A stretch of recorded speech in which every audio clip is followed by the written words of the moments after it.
Good morning, guys. It's a pretty good morning here in Mississauga, Ontario. The weather isn't too bad. It's winter, but it's maybe around 5-6 degrees today, Celsius that is.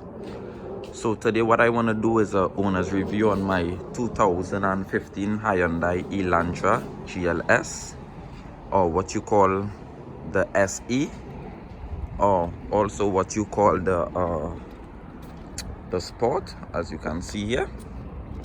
So is this car reliable? That's a very good question. I would say yes. So in this trim of the vehicle, the GLS, the SE, whichever you prefer to call it, it's the same thing. You get the fog lights, as you can see there. The fog lights, you get the alloy rim, as you can see there as well. You get the sunroof. You get like you get heated seats, which are on the inside, obviously. Well, I'm not going inside yet. The trim is different as well. There's a lot more trims on this one. So as I was saying, yes, I would say yes, this car is reliable. This car was bought brand new from the dealership in Mississauga at the Nav Batier, whatever his name is, at his dealership in Mississauga. Brand new out of showroom. This car right now has 120,000 kilometers, and since then nothing was changed mechanically on this vehicle, like the regular wear and tear, the regular maintenance, oil change, fluid, transmission fluid change, air filters, what else, like regular maintenance work.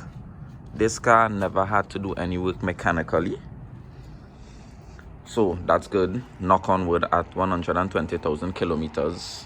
I know some cars, like, they don't even go past 100,000 kilometers without like you having to change an alternator or like some major component. And knock on wood, this car hasn't given like any problems yet. So I'm just gonna go in and start it up for you, so you can see for yourself what the dashboard shows. Yeah, sorry, this car is like really messy. I need to clean it today. So let me start up this thing. Well, you see it starts up easily, and there you go, 24,000 kilometers. It's also very good on gas as well. Like I get like 620 kilometers on a full tank, which isn't bad at all. And to fill the tank is around 50 bucks Canadian. Not too expensive. Like, I can easily live with that, because it uses octane 87 as well, which is regular gas, which is good. This car also has 100 and I don't want to mistake, 178 horsepower, which is pretty decent when you look at like basically like these regular sedans. Like, I'm not comparing this car, but like it's like a cut above the rest. It's a bit faster than your regular like Corolla or your regular Honda Civics and stuff.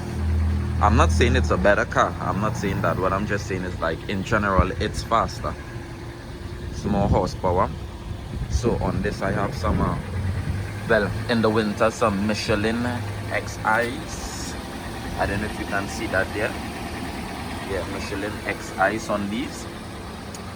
And even though the brakes, it's a bit rusty, I changed them back in the summer, like 3-4 months ago.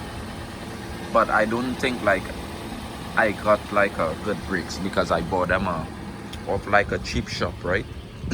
I didn't get them directly from the dealership.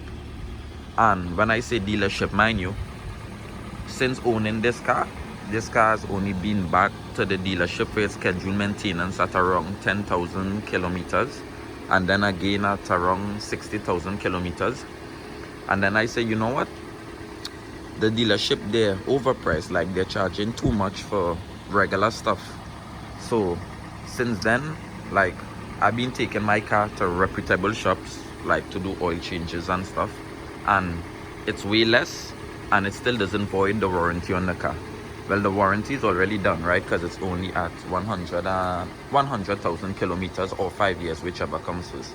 And this car was bought since 2015, and we're in 2019 now. So yeah, the warranty is done based on kilometers and not based on years. But there's still some things that's gonna be covered under warranty for 7, 8, and even 10 years, right? So that's good. I think the alternator, it's a bit longer, I believe, but like the transmission and the engine, those only go after 100,000 kilometers. So also with this car, to take into consideration, sometimes you guys may go to those regular shops, and well, not regular shop, but some of these shops, and you don't know what kind of oil they're using in your vehicle. Maybe it's not what the manufacturers recommend, because they will buy oil wholesale, right? So like, you're not always gonna get the best grade of oil. So me, when I do my oil changes, I carry my own oil, and I only use like a reputable brand of oil. So as you can see in my garage, I use the Quaker State, which is calls for 5W20. It's a thinner oil, very thin. And seeing the fact that we live in Canada and it gets like to freezing temperatures, the thinner the oil, the better. You don't want, even though this car can use like 5W30, I don't recommend it because it's thicker and it's gonna take longer to circulate through the engine, and I don't want that, especially in the winter time as well. So I go like synthetic, and as I just showed you, I use the Quaker State Ultimate Durability 5W20, and I also use the oil filter from Fram as well. And this car, like, it works like a gem. I don't know if you can hear it, but this engine, it usually has a ticking sound, but this is very common amongst Elantra, if you know Elantras. But it gets very quiet, I realized, since I started using a Quaker State like a year or two ago, because I was just tired of these oil, and like sometimes they use the oil they use, sometimes like you can feel the difference in the drive of the car, right? So like I won't use it anymore, so I'll just stick to Quaker State. So as you can see, the exhaust is not too bad. It could be better, but the car is idling, right? So yeah, so let me go back inside. So this car has no reverse camera. Yeah, it has no reverse cam, but it does have a what you call the Tiptronic, the shift, but not the paddle shifters, right? But you know where I'm getting at. It does have economy mode. It does have traction control. There it is.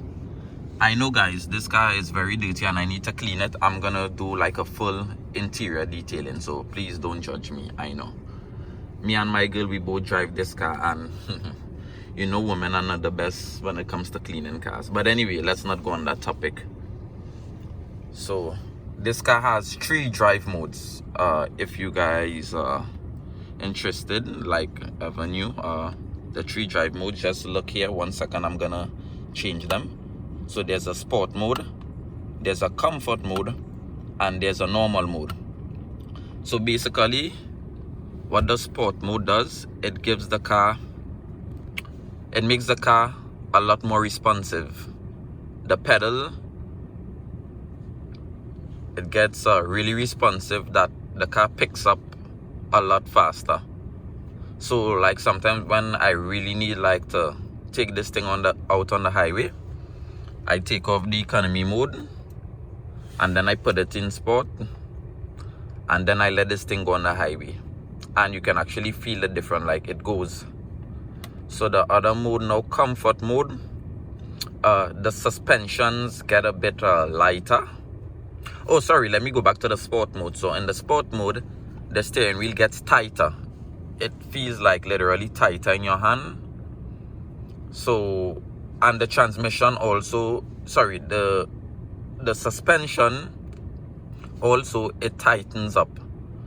On the comfort mode, which is this mode, the steering wheel gets looser, a bit looser. So usually you will do that, you will drive in this mode, and also the suspension goes for a smoother ride, like it gives you a smoother ride.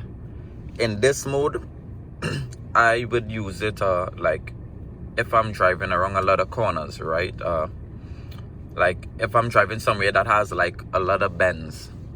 So like when I go up in the mountains, anywhere up there, I will just use a comfort mode, so it's easier to stay on corners. Like way better to stay on corners. Like you don't get to pull the steering wheel too much. You just turn it a bit and you're around the corner. So that's good. And then there's the normal mode, which is the normal driving mode like every other car. So this car costed 26,000 Canadian bucks. And as you can see, it's basically fully loaded.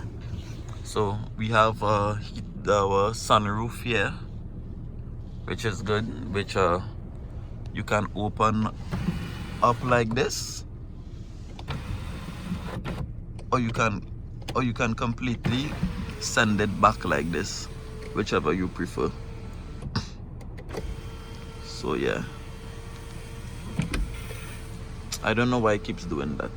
Anyway, I don't remember how to fix it, because you can even leave it halfway open as well. Good. And here you have like your heated seats. So this one is gonna be for the back and the actual seating itself, the bottom, or you can interchange it for the bottom alone and not the back, and then you can turn it off. So that's on both the driver side and the passenger side. What other features does this car have?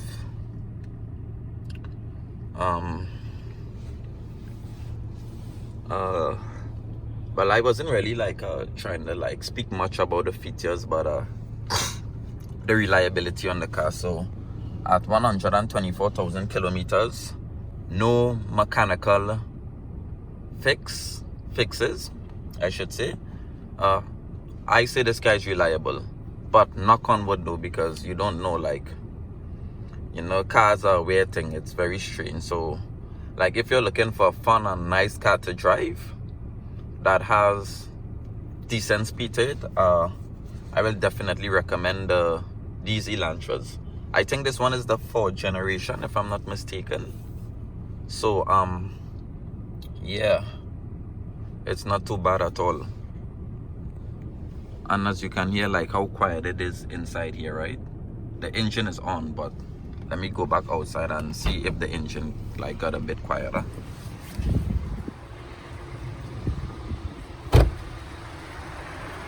Yeah, the engine is a bit quieter now. Definitely a bit quieter now. Yeah. And also we have the 2018 Elantra as well, which I'm gonna make a video on. So we believe in, if something works for you and you want to get it again, you get the same thing. You don't try to change it if it's worked for you. So yeah, I'm gonna be doing a review on this one soon. Okay guys, I hope I helped you guys out a lot in choosing your car.